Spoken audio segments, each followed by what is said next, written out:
자, 진료를 하다 보면은요, 저도 또 저를 도와주시는 테크니션 선생님들도 간혹 물리는 경우가 있습니다. 진료를 하다 보면 여러 집산민들의 손을 보면은요, 저보다도 심한 상처가 있는 경우도 종종 보게 됩니다. 만약 여러분이요, 고양이에서 상처를 입었다면은요, 어떻게 처치해야 할까요? 또 어떤 걸 주의해야 할까요? 그냥 소독만 잘해주면 되는 걸까요? 아니면 병원에 가봐야 하는 걸까요? 자, 저는 수의사 윤쌤이고요. 오늘은 고양이에 물렸을 때 대처 방법에 대해서 한번 알려드려 보도록 하겠습니다. 사회화 시기에 사람과 접촉이 별로 없었거나 선천적인 공포심이나 불안감이 있는 아이들은요, 종종 사람을 향해 공격성을 드러내기도 합니다. 어린 고양이는 사냥놀이를 하다가 흥분해서 사람을 물기도 하며, 때로는요, 창밖의 새나 다른 고양이를 보고 흥분해서 옆에 있는 우리 사람을 공격하기도 합니다. 만약 고양이가 여러분을 향해 하악질을 하거나 공격하려고 이빨을 보인다면은요, 당연히 여러분은요, 천천히 안전거리를 확보하는 것이 최선입니다. 이미 고양이는 흥분한 상태이기 때문에 어떻게 달래주거나 위로를 해주거나 나한테 왜 이래 이런 식으로 말하거나, 혹은 여러분이 부드러운 목소리로 이름을 부르며 달래려고 해봐도 아무런 효과가 없습니다. 이미 흥분을 해버렸거든요. 그저 스스로 흥분이 가라앉고 마음의 안정을 찾을 때까지 안전거리 밖으로 천천히 이동하시고 시간을 두고 흥분이 가라앉기를 기다리는 것이 최선입니다. 안 다치는 것이 최선인 거죠. 하지만 만약에 이미 공격을 당했다면 어떻게 해야 될까요? 이미 상처를 입었다면 어떻게 해야 되는 걸까요? 우선 눈에 보이는 상처가 없다면은요, 이빨이나 발톱이 피부에 손상을 주지 못했다면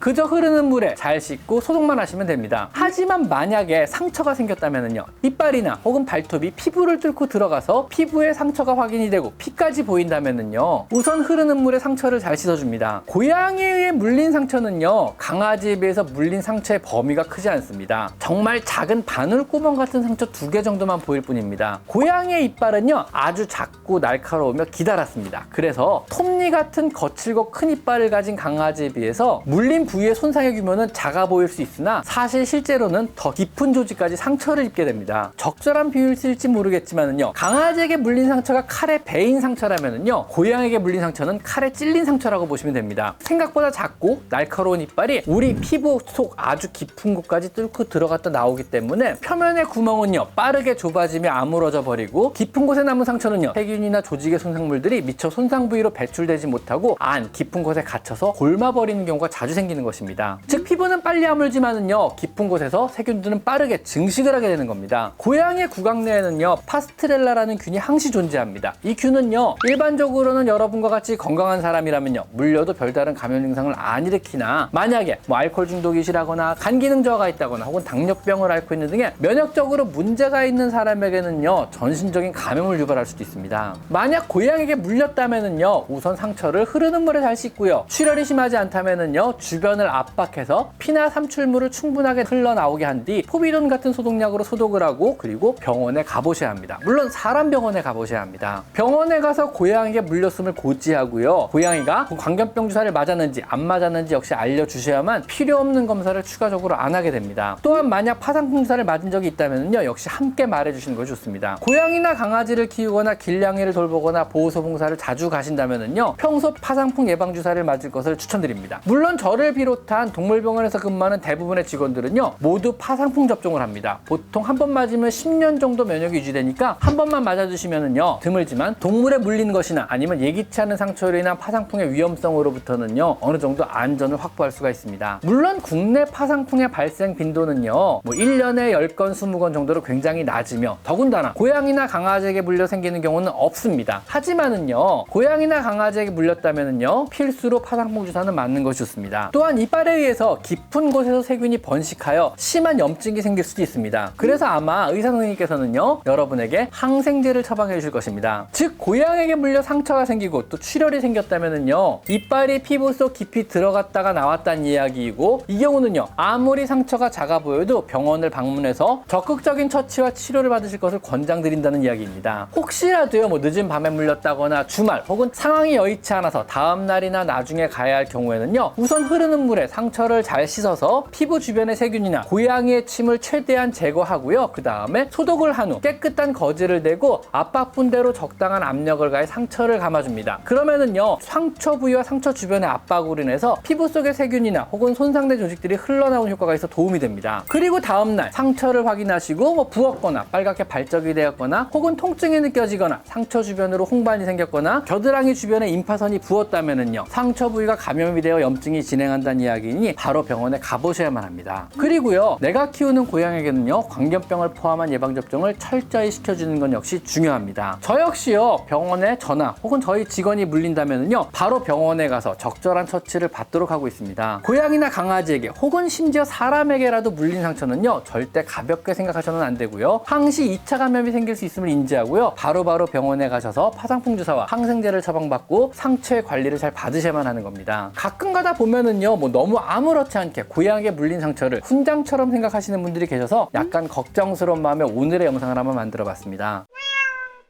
사실 최선의 길은요, 고양이가 흥분하거나 공격적인 상황이라면요, 물리지 않게 하기 위해서 가까이 안 다가가시는 것이 좋습니다. 안 물리는 것이 당연히 최선이고요. 만약 상처를 입었다면은요, 바로 반드시 병원에 가보시는 것이 좋습니다. 자, 지금까지 저는 수의사 윤쌤이었고요. 오늘은요, 고양이에게 상처를 입었을 때 어떻게 해야 하는지에 대해서 한번 알아봤습니다. 자, 오늘은 여기까지 마이펫 상담소였습니다. 감사합니다.